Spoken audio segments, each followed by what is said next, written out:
everybody, and welcome to the very first live stream of Edifying Moments. My name is Lucy Dadson, and I will be your host for this evening. I hope you're all having a good day, and I hope you have all had a fantastic evening so far. And if you are joining me, thank you so much for tuning in and spending your Thursday with me. The weather has been fantastic, and I hope you all have enjoyed it. And I hear that it's even going to be even better in the next coming days. So let's all prepare for the lovely heat wave. We don't get good weather often, so we really need to take advantage of it. But as I said, my name is Lucy Dadson, and this is our very first live stream on YouTube, and as well as that on Facebook. We originally started on Instagram Live, for those of you who were with us before we got onto this platform.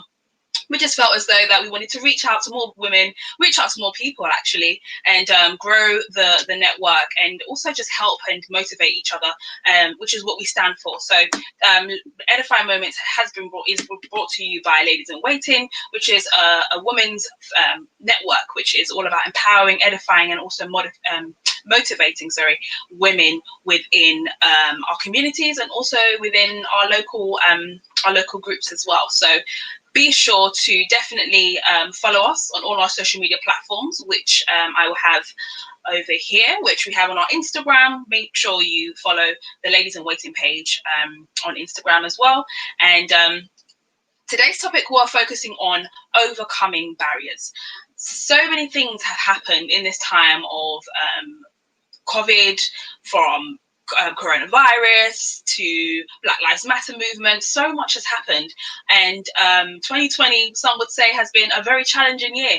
Has also been a successful year for some people, but I think it's difficult to gauge, and there, more or less, everyone has suffered or has been affected by everything that's happened, and there have been barriers in which each and every one of us deal with in the course of our lives. Life wouldn't be as it is, and we wouldn't be the people that we are if we didn't go through certain obstacles or face certain barriers that led us to coming out of a job to set up a business, for instance, or even during this pandemic, losing your job and then maybe traveling because you've always wanted to do that, but because your work doesn't allow you to. So there's always something, or there's always something that is holding us back, or something that we face, that we go through, that makes us better people. So on this evening's conversation, I'm joined with a lovely lady. She is a stylist. She's a mother. She's also a creator.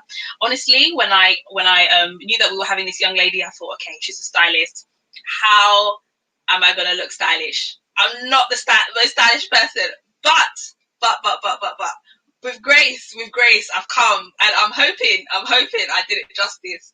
I tried. I did put a little makeup on. I've been stuck indoors, so I had to spruce up a little bit. But anyway, I'm so excited for this conversation.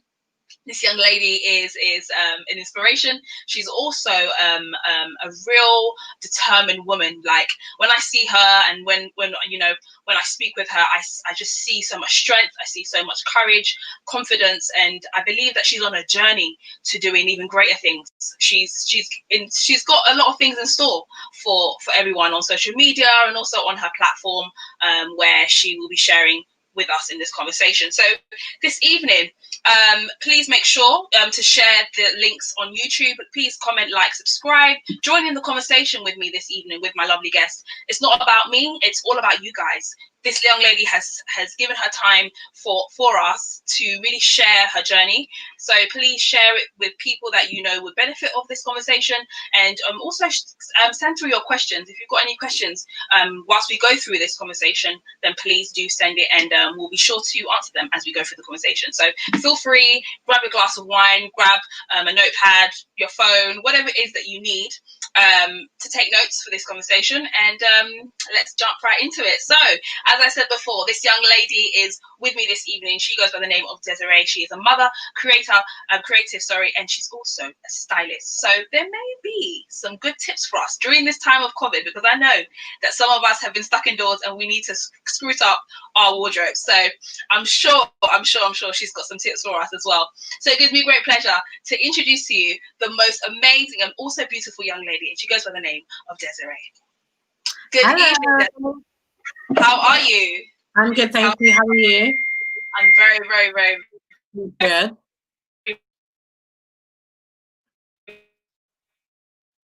Are we okay, connection-wise?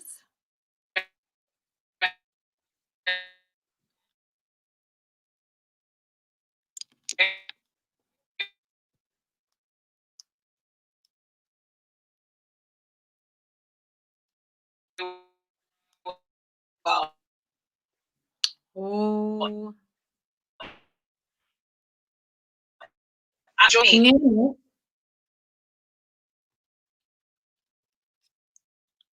Yeah.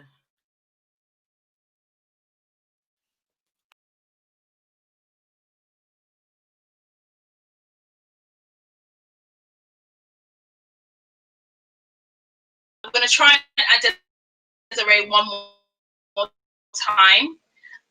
Sometimes we plan for these things, and I'm so sorry. I want to invite her again. Okay, so sorry. We had a bit of technical difficulties, but we are back. We are back. So for those that do not know who Desiree is, please tell us who you are, a little bit about yourself as well. Okay, cool. So my name's Desiree, as Lucy introduced to you guys. I'm a mother, first and foremost, my favourite job of all. To my son, Isaiah, he's 6 months, soon to be 7 months this month. I'm also a stylist and a creator also. And I have actually just recently promoted and launched to social media my followers my new business called Little Omo, which is for children of colour. So that is actually launching very, very soon. So soon to be businesswoman, I should say also. So yeah, that's who I am.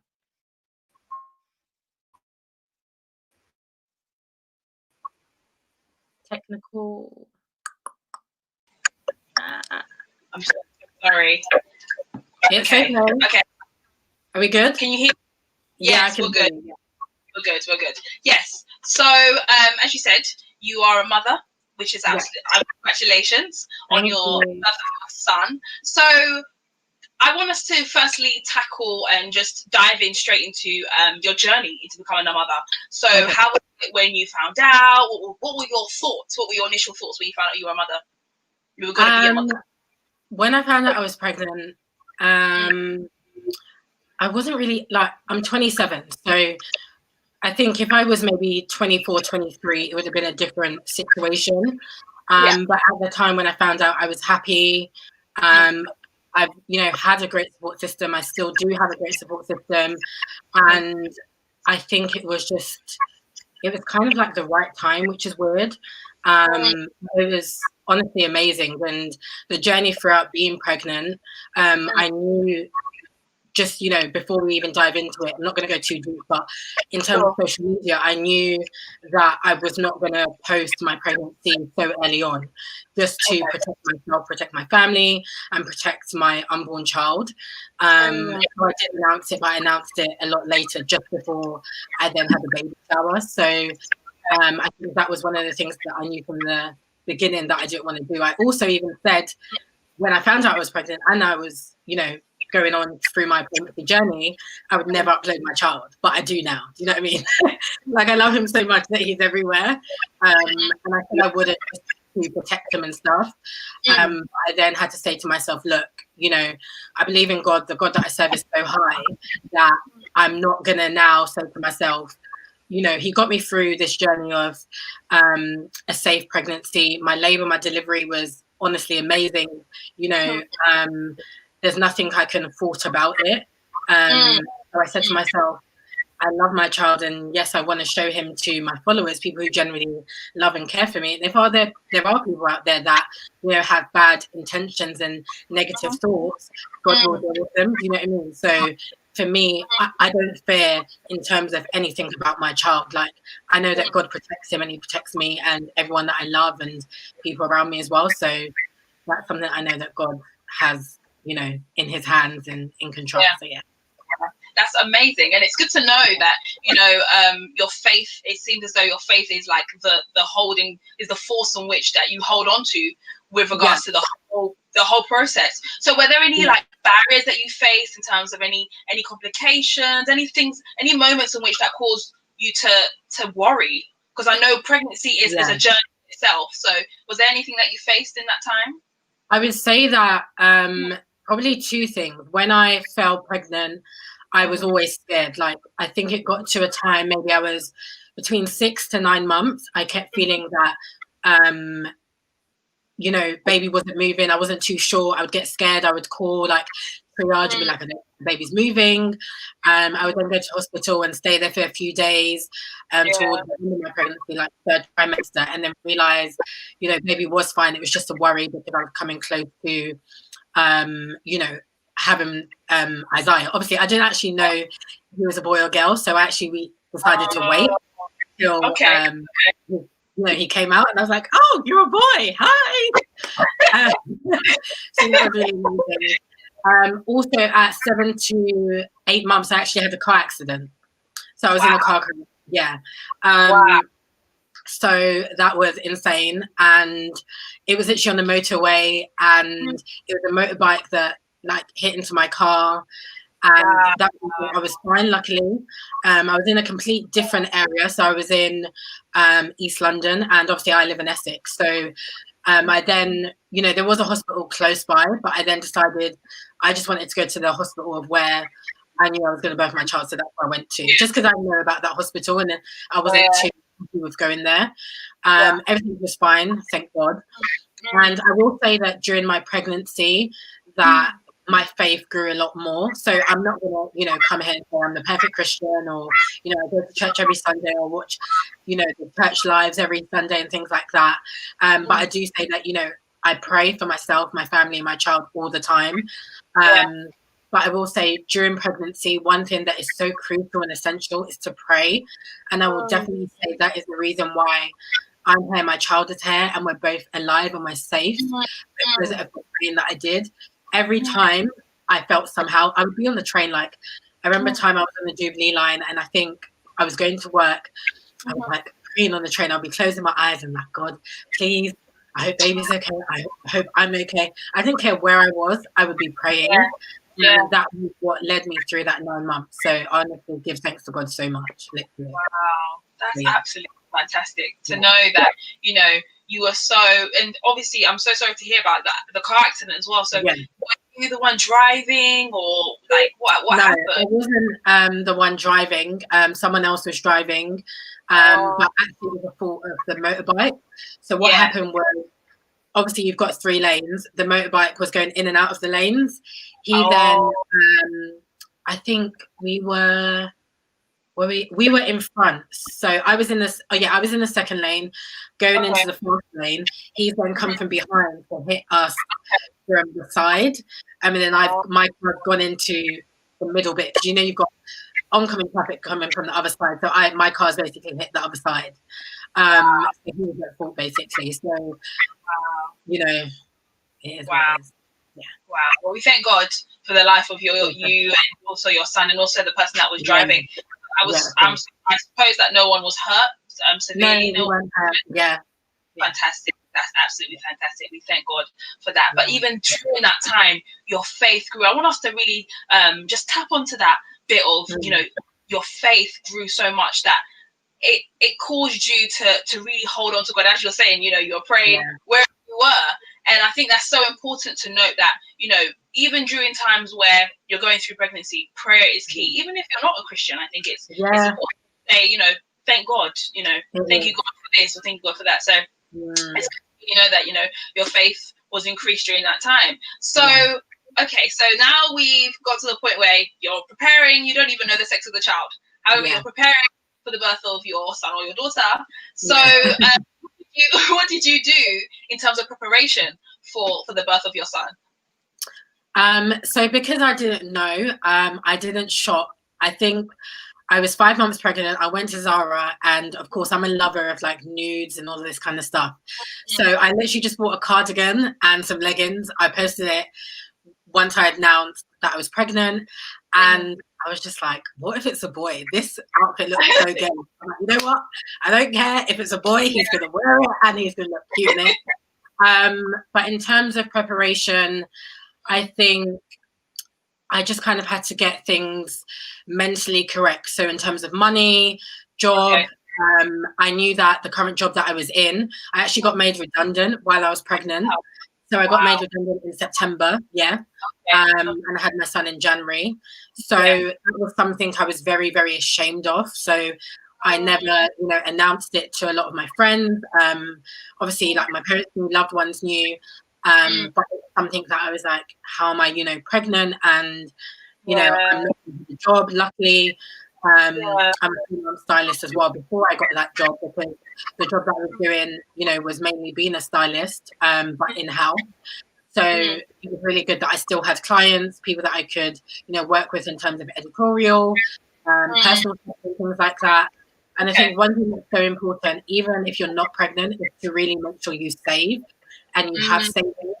And that's something that I have, and that I did have also. And I think that's what allowed me to get by. And also the fact that I do a lot of work on social media that's paid. So that brings in money for myself, my family, and also my son. So yeah. Absolutely amazing. That's absolutely fantastic. So obviously you had prepared, as you mentioned. It's good to know that you prepared, not even knowing what was happening, because you weren't aware of this redundancy. So knowing that you saved is a good tip to those as well that are preparing, just not even for pregnancy in itself, just life. Anything can happen. So it's also that's really great to know, and I'm sure that's a helpful tip for most of us and all those that are listening as well. So you've had your son now. So now life is different. Life has changed. Yeah. How was that? How did you adapt? What were the feelings you had? So one thing I will say is, once I had my son, I had an epidural. So my plan was to actually have a water birth and do it completely natural. Not to say I didn't do it natural, because baby still came out out of me. But I planned to have a water birth, and then found out that, I think the term, without being too, I think it's meconium or something.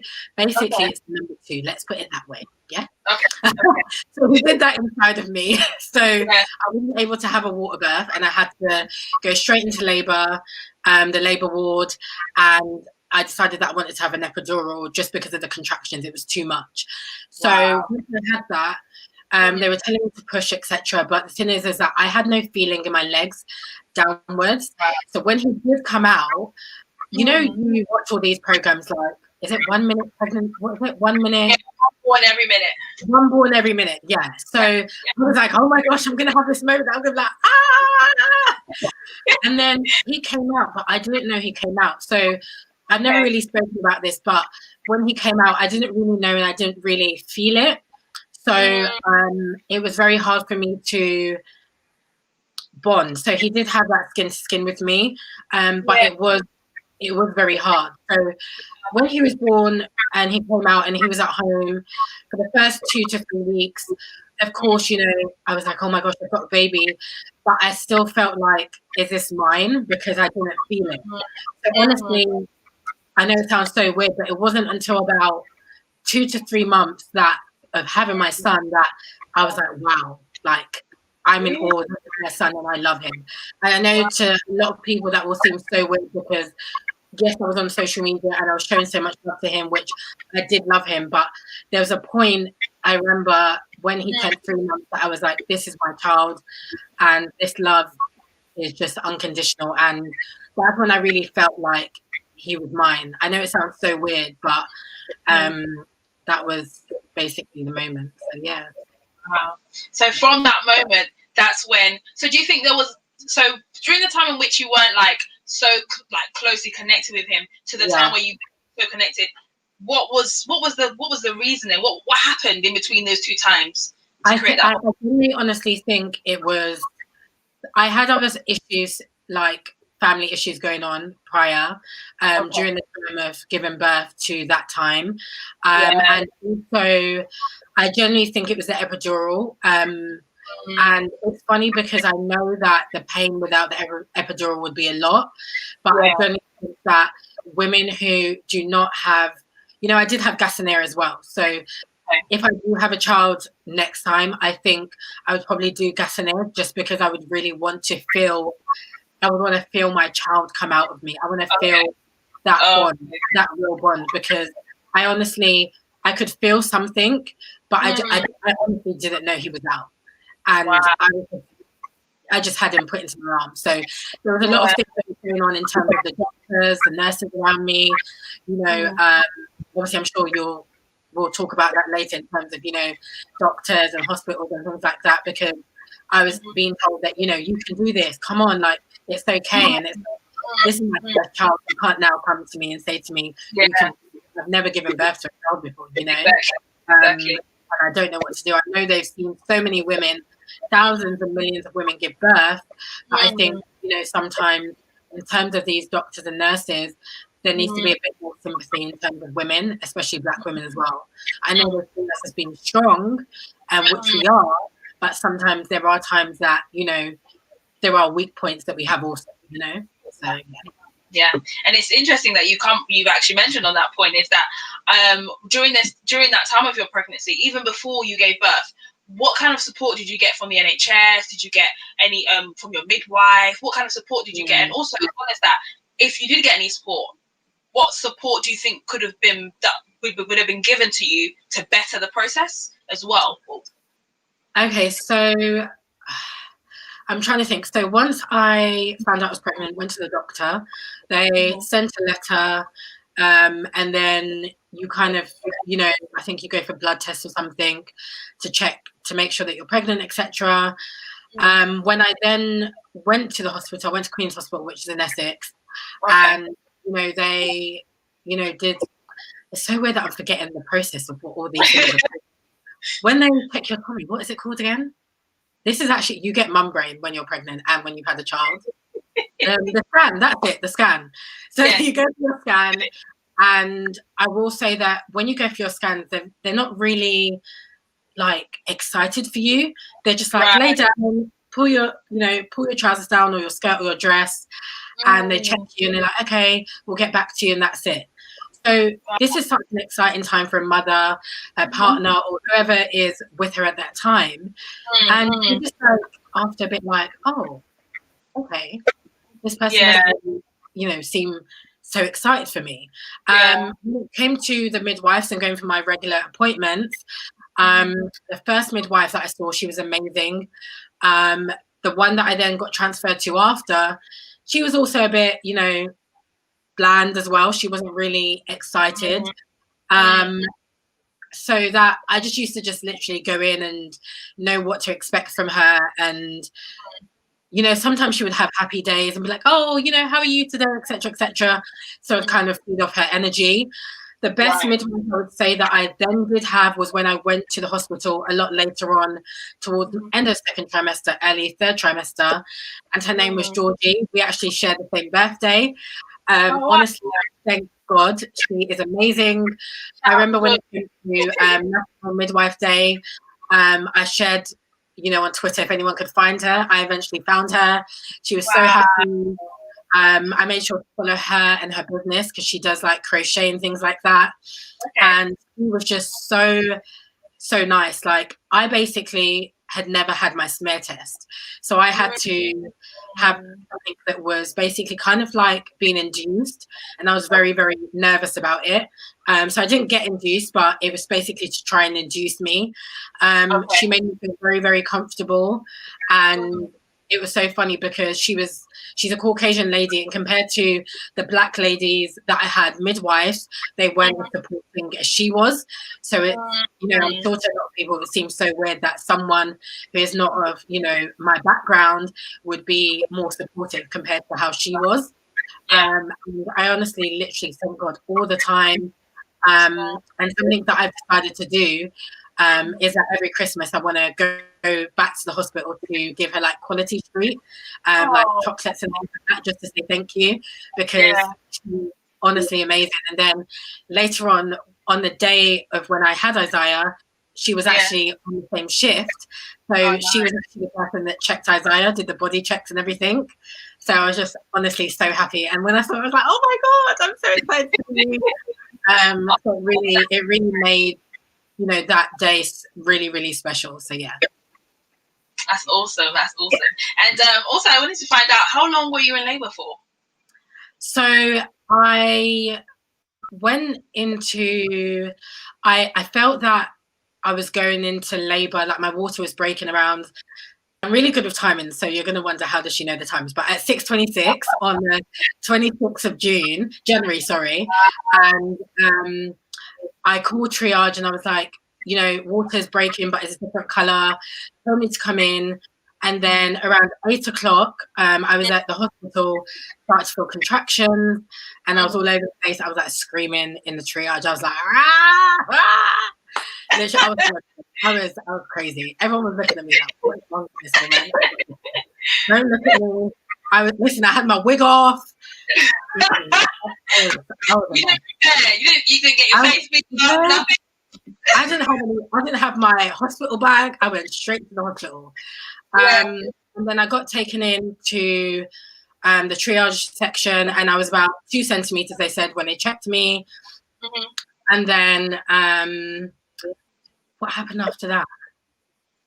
So they checked me, everything else, and then I can't remember what happened after that.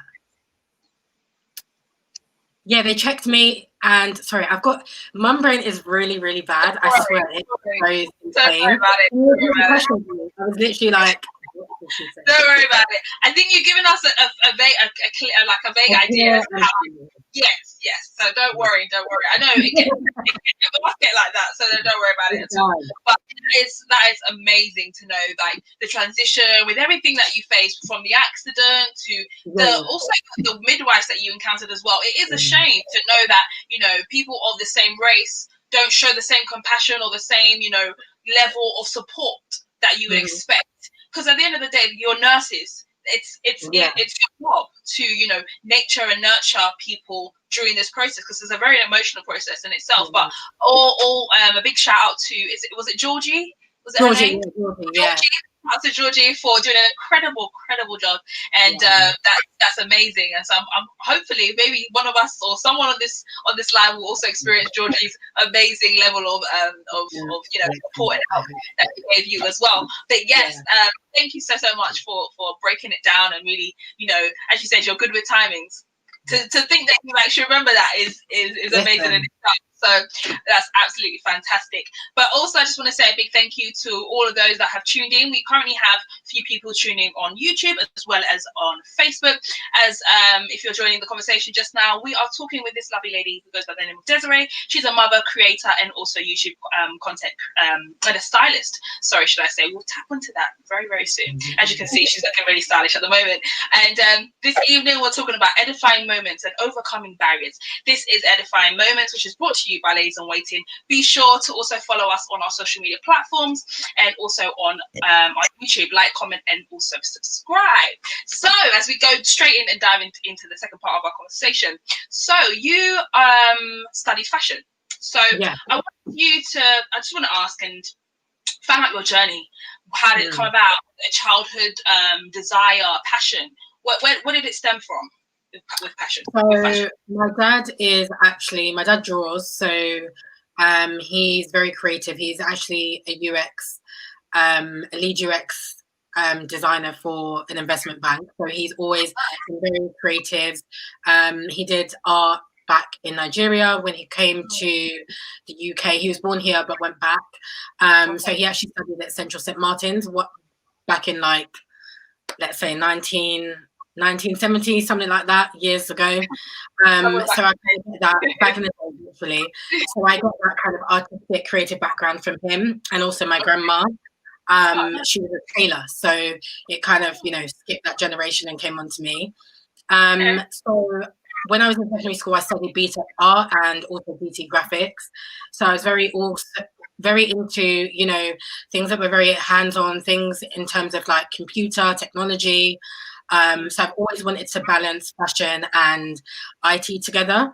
So when I then decided to apply for sixth form, I wasn't sure what I wanted to do either. But then I said to myself, I'm still going to do, you know, fashion and IT. So I then went on to study fashion and clothing, also BTEC, and then I did IT as an A-level. Once it went on to the university side, I then had to say, what do I want to do again? And I decided fashion is where I want to go. So I studied at, what did I study? Oh my gosh, what is wrong with my brain today? UCA Rochester, in Kent, and I studied a BA in fashion design.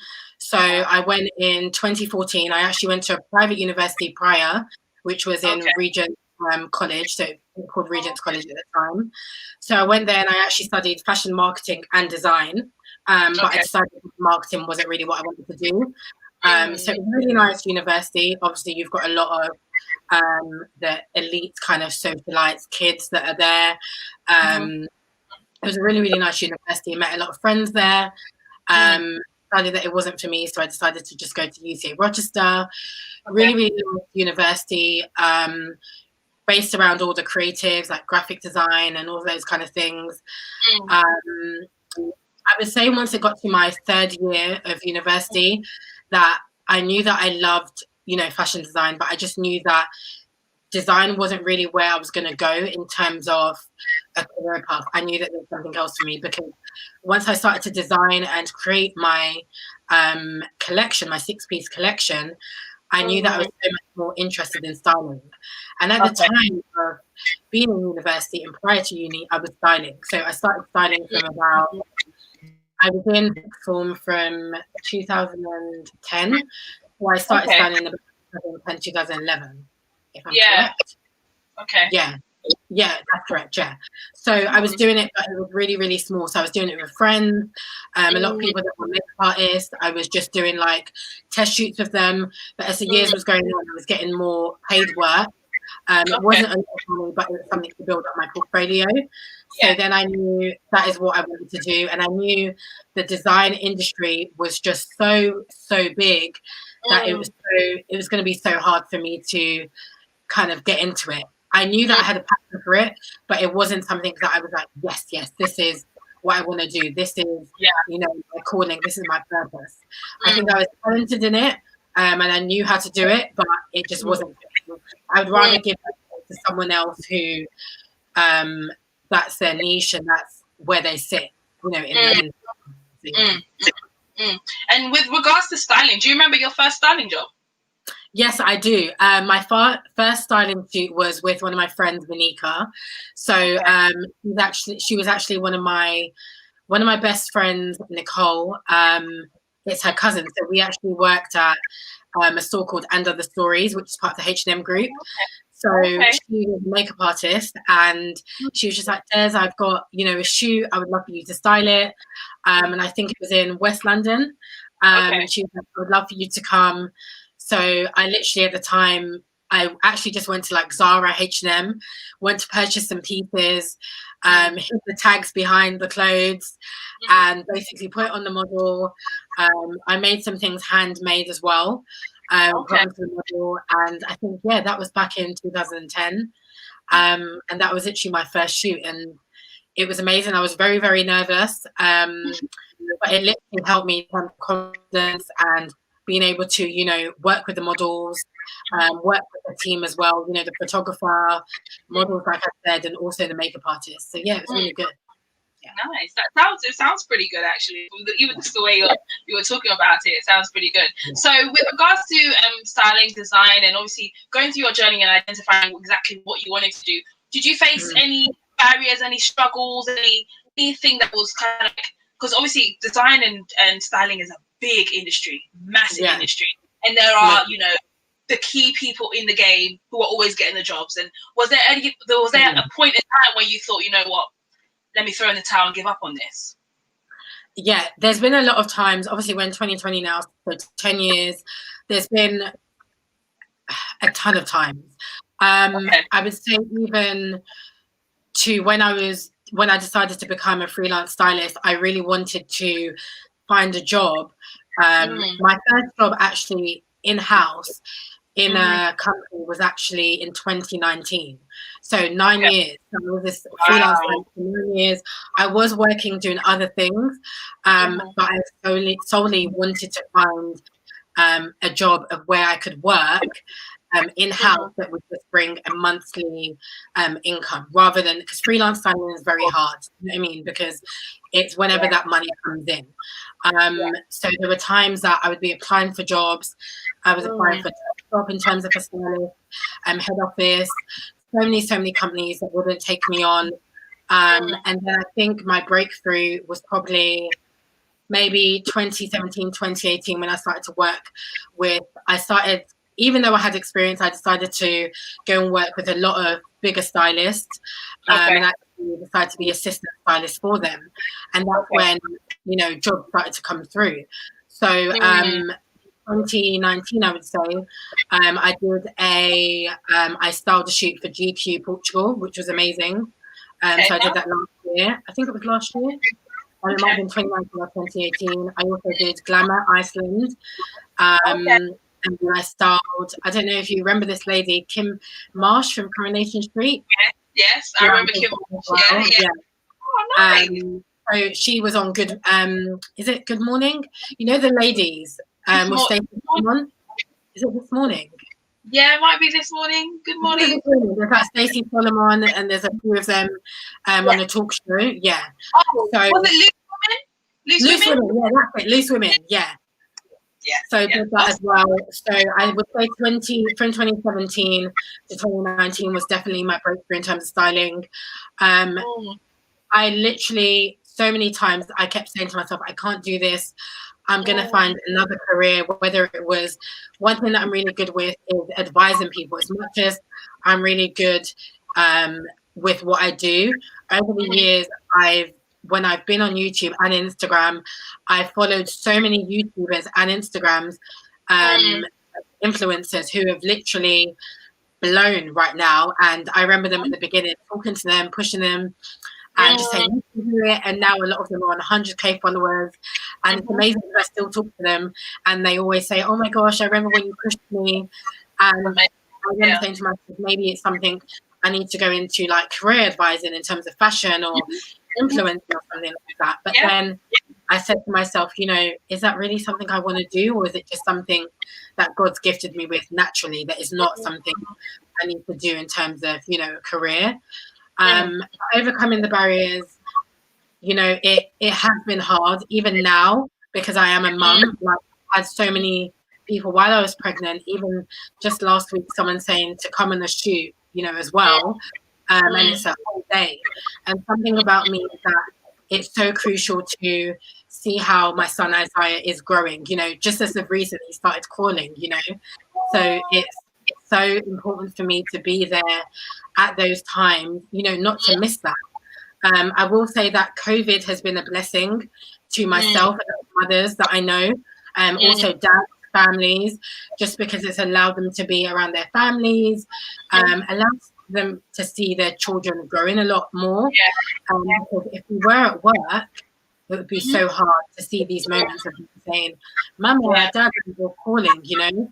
So in a way, I know COVID's not the best, but it's a blessing, guys. So, Awesome. That's absolutely amazing. So how are you balancing with, obviously you as you just said, you're receiving jobs. So how are you managing motherhood and trying to also pursue your career as well? Because you're in your prime with your career right now. So how are you able to balance that? How are you managing that?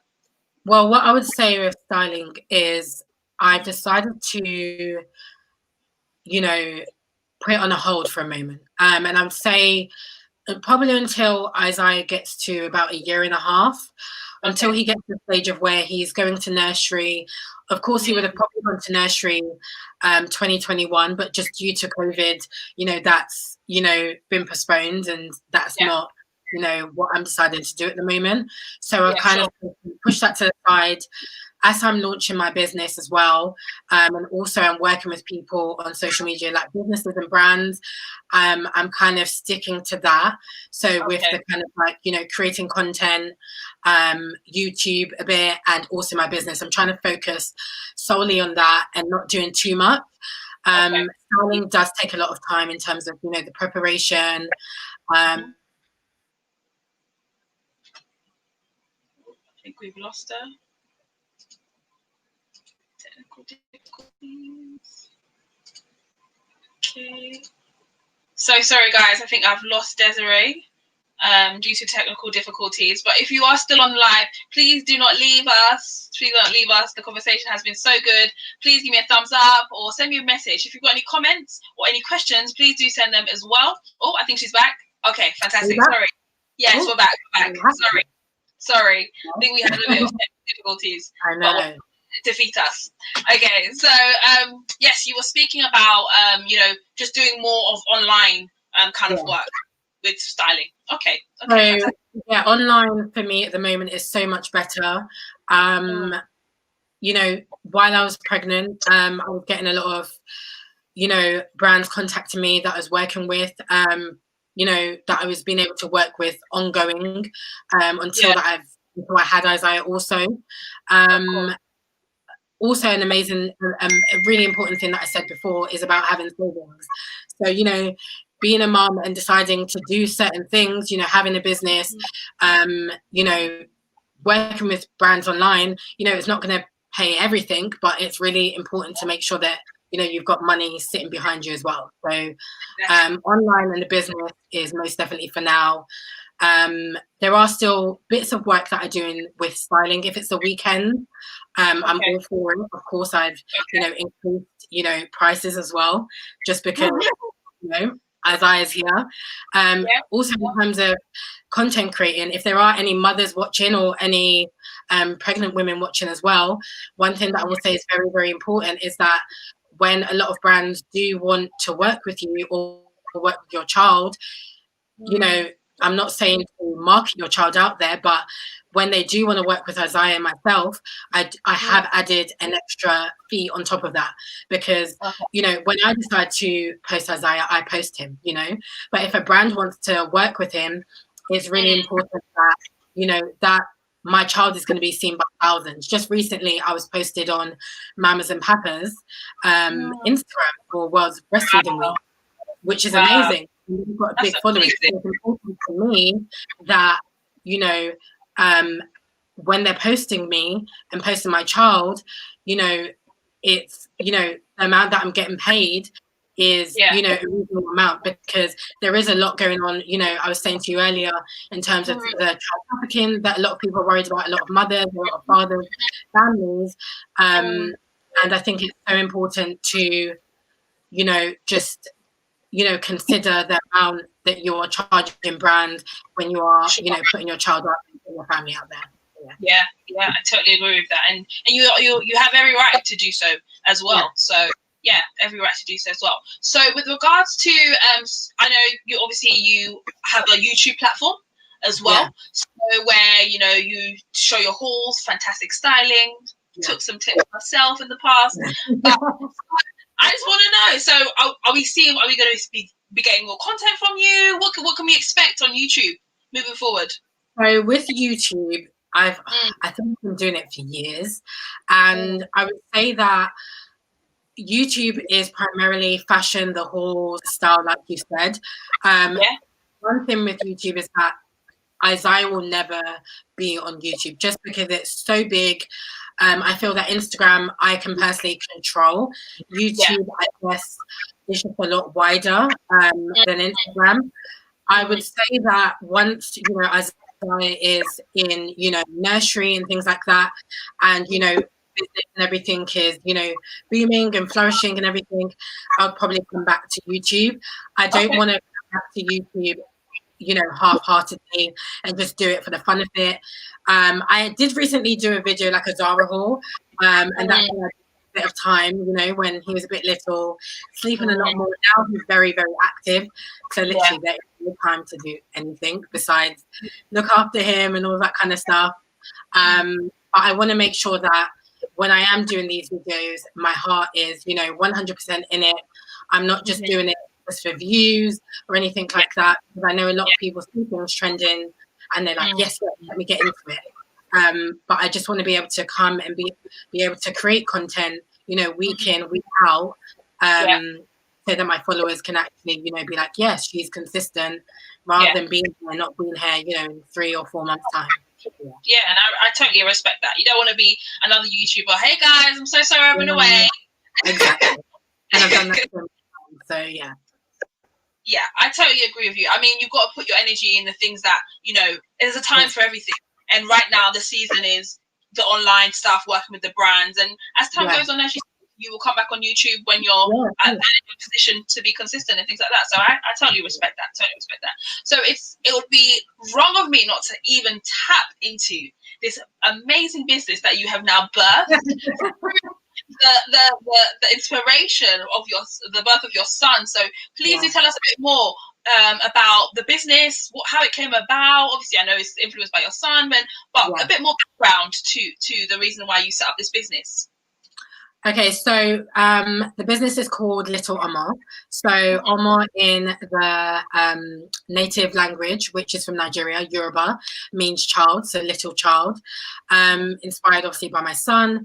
So this business idea has been around probably, I'll say, February, March of this year. So literally a month after he was born. So the product has not been announced just as yet. But I will say that the inspiration behind it, like I said, is my son, and the fact that a lot of this project that I've created in the market, in this industry, has not been seen, has not been done. And in terms of children of color, I feel like they are not represented at all. I think this is in terms of clothing. I think this is in terms of education. I think this is in terms of a lot of things widely. And I think it's so important that children of color are represented. And I think when I was shopping and browsing for my son, I wasn't seeing anything that looked like him. I wasn't seeing anything that I could show him that he could be like, oh, you know, this is me, or this looks like me, you know. So I think that was very important for me to create something for not only my child, but my friends' children, also other children, you know. And I think that is where the inspiration has come from. And I think when creating a business, as much as you want to create, you want to make money and you want, the business to go global and things like that, which I would love for it to. The reason why I want the business to go global is not for fame or anything, but really for the fact that children and mothers and fathers being able to use this product and say, I'm so glad it's helped my child. That is what I want to see. Those are the reviews that I want to see. Those are the pictures and the videos that I want to see. Every time I think about it, it gets me so excited. We are launching very soon. So we're launching next month. I haven't actually announced it. So this is, to anyone watching, they know now. So it's next month. So I'm super excited for everyone to see the product. Anyone that has nieces, nephews, if you're a grandma, a grandpa, a mom, dad, listen, this product is for you. And I'm really, really excited to share it. So yeah. And we are really, really excited to tap and support your business. For those that want to follow Desiree on her business that she just mentioned, it's all on the screen now. So please make sure you follow their Instagram page as well as their Twitter page. And we can't wait. I can't wait. I don't know about you guys, but I can't wait the launch of this business and just to support. And I love the rationale behind and the reasoning behind the launch of the product. It's absolutely phenomenal, because sometimes it's not always about the money, it's about the impact which you can make. And I believe that this product will definitely make the impact that you are aspiring and hoping to achieve. So that's amazing. Congratulations to you on new business. And as you said, during this time, during time you're able to focus on this. So as much as COVID has been a time in which has been difficult for people, it also has birthed businesses such as this, as well as your son as well. So that's absolutely fantastic. But as well as that, I know that obviously coming off social media for some time, you kept yourself away from social media, being pregnant, because we see that a lot of influencers such as yourself or people with a big platform put that out, but you decided not to do that. Now that you have had your child, you've now put your child on social media. How has that response been? How have you dealt with have you dealt with any issues from comments, in DMs? How has that been, posting up your son on social media? When I was pregnant, I receives a message. I remember when I announced it, I think it was about 2 days later, I received a message, someone saying, you had sex before marriage, etc., etc. Your child is not going to make it. I had really, really horrible messages. And Wow. I generally have had a lot of hate through Instagram before being pregnant. So I've known how to deal with it. So what I tend to do is I tend to ignore it and I just pray. I ignored that. And funny enough, since I've had Isaiah, I've not had one bad comment at all. I've not had any negativity about him. Everything has been very, very positive. I do pray over, his life every day, morning and night. So even if someone did say something, I really don't care because I know my child, I know my life, and I know what God has in store for us. So that's the most important thing to me. I would say, I remember when I was pregnant, I said I would never post my child on social media. I said I would never post him. Him or her, no one would see the child. And when he was here, I posted him.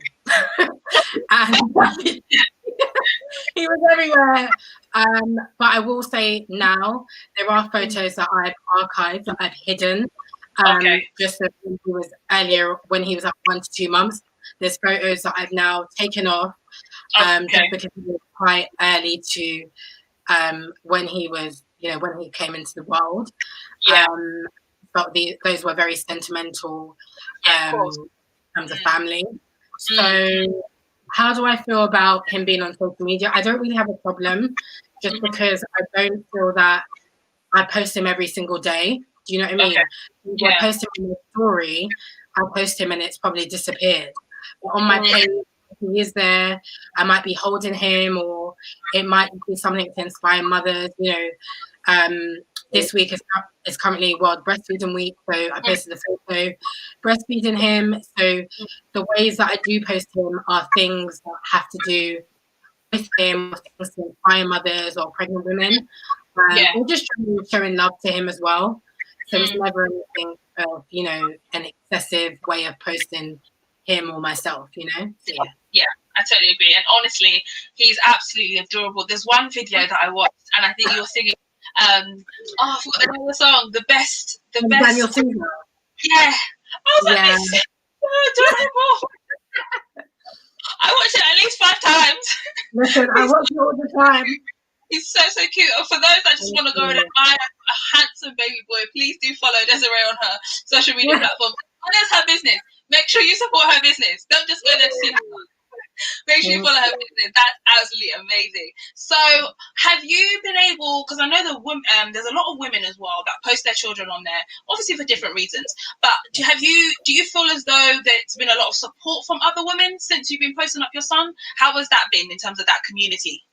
I would say, I remember when I was pregnant, I followed a lot of Black women, and I reached out to a lot of Black women, and I didn't get any support, at all. I didn't get any responses or anything. In terms of my friends who are on social media, I had a lot of support from them generally. Behind social media, because they're my close friends, One of my friends, she had her daughter in September, so she was always contacting me, helping me. My friend Hilda, so if she's watching, a big shout out to her. She's helping me so much.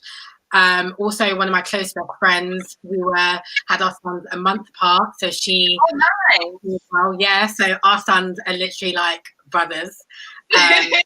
Literally, that was amazing. But funny enough, once I had my child, and this is something that was very, very weird, which I don't like about Instagram, is that when I was pregnant, I had a lot of support from Caucasian women. A lot of white women supported me while I was pregnant. They gave me a lot of tips and everything. Once I then had Isaiah, and they saw, how cute he was and all that kind of stuff, that is when I had a lot of Black influencers following and supporting me. If I'm honest, I was really disappointed, just because I thought, now you've seen my child and you've seen photographs, and that's when you want to support me. So I didn't say anything. I continued to, be normal and be humble and continue conversation. But I think for me, whenever I get any woman or any family member contact me about pregnancy or anything like that, I reach out. I don't care how many followers I have, whether I get to 10K one day or 5K, I'm going to reply to every single message. Do you know what I mean? Just because I'm still human outside of Instagram, outside of social media. And I think it's just important to help people in whatever area that you can. So, yeah. I love that. Absolutely amazing. So before we bring this conversation to an end, it has been absolutely amazing. And I'm sure those that are watching and have tuned in have testified, have been a true inspiration. I've learned so much just listening to you and knowing everything that you've been through. You're still pushing and also building up a business, which is absolutely fantastic. But before we leave, are there any tips you want to give in terms of motherhood, in terms of your career path, anything that you want to say to those that have been even supporting you, family members, anything you want to say? I think first of all, in terms of any mothers out there, or even if you're not a mother at the moment and you're planning to get married in the next 5 to 10 years or anything like that, I would say when you do become a mother, I think it's so important to have a routine. That is the only way that I've been able to do what I've done today. Also, if you are not a mother, like I just said, and you have friends who are mothers or fathers, it's so important, so crucial and essential. Please reach out to mothers or fathers. It's so hard sometimes when you are a mum or your dad, because there's so much. As much as you might think that we're busy, please drop mothers and fathers a text or a phone call to see how they are, because some days it's so hard. Sometimes we don't sleep, sometimes we don't eat, and sometimes just getting that phone call from a friend to say, "Are you okay?" Like, yes, thank you so much for that love. In terms of motherhood, that's the advice. When it comes to said career, I would say just make sure that what you're doing is for you. You're not doing it for money. Don't make money the first purpose. Just make sure that what you're doing it for is either to solve a problem or to help people, and you're not just doing it for how people say these days, clout or fame. Make sure you're doing it for the right reasons. So that's in terms of career. And I would say in terms of loved ones, all my friends, all family members, I've gone through a lot in terms of, having my child from the beginning, from January to now. So a lot of my friends, I want to give a big shout out to you. They know who they are. I love them so much. They've been there day in and day out. So my two friends, Makeda and Tonu, I want to say a big thank you. I love you guys so much, and my family. So yeah, thank you so much, Lucy, for this. I really, really appreciate it. Most welcome. Thank you for being available and just being so vulnerable and sharing your story with myself and all those that have tuned in. And I'm sure if no one has listened to you at this moment in time, someone somewhere will listen to your story and also have the courage and also have the strength to be able to keep going, even in moments where they feel as though they feel like giving up. So I just want to say a big thank you to you. Please make sure to follow Desiree on her social media, which is up on the screen now, and also to support her business when she launches next week.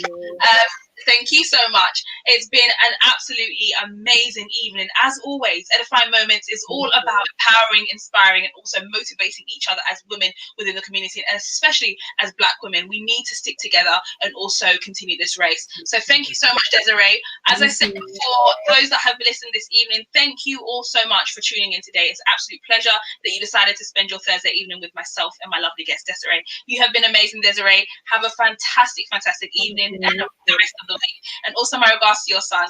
Thank you so much again. Thank you all so much. As I said, Edifying Moments, it's been a great evening. I hope you've all had a good time.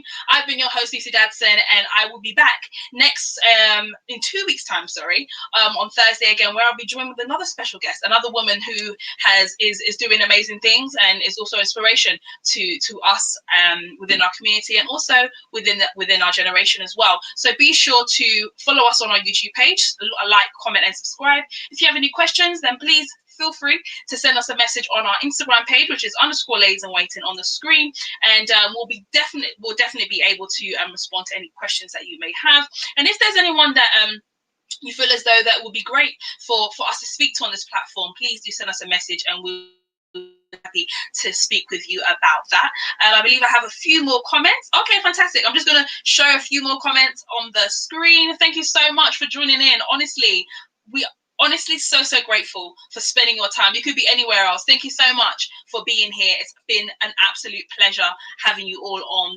the live this evening. It's been absolutely amazing. As I said, this is Edifying Moments, and we've been talking about overcoming barriers. Each and every one of us has a barrier. Every one of us faces something, but with everything, there is a solution. And during every situation, there is a way of getting out of it. So don't give up on whatever you're facing right now. Don't give up on it. There is definitely a time in which you will say, you know, it's made you a better person, and you're stronger than ever. So once again, thank you all so much for tuning in to this evening. It's been great. I've had a good time. I hope you've had a good time. Make sure you follow us on all our social media platforms to find out exactly what we'll be talking about on the next episode. And as well as that, to support us as well. If you want to join the Ladies in Waiting team, send us an email, send us a text, send us a message in our DMs, and we'll be sure to connect with you. It's been great. Once again, stay safe, stay indoors if you don't need to go out. Let's also try and reduce the number of the virus that's still in our world right now, and let's continue to connect with each other. As Desiree said, message a friend, message a family member, someone you haven't spoken to in a while, and see how they're doing. All right then, it's been great. I've enjoyed myself. I hope you have too. Have a fantastic evening, and I will see you in 2 weeks' time, same time here on this platform. Take care. Bye bye.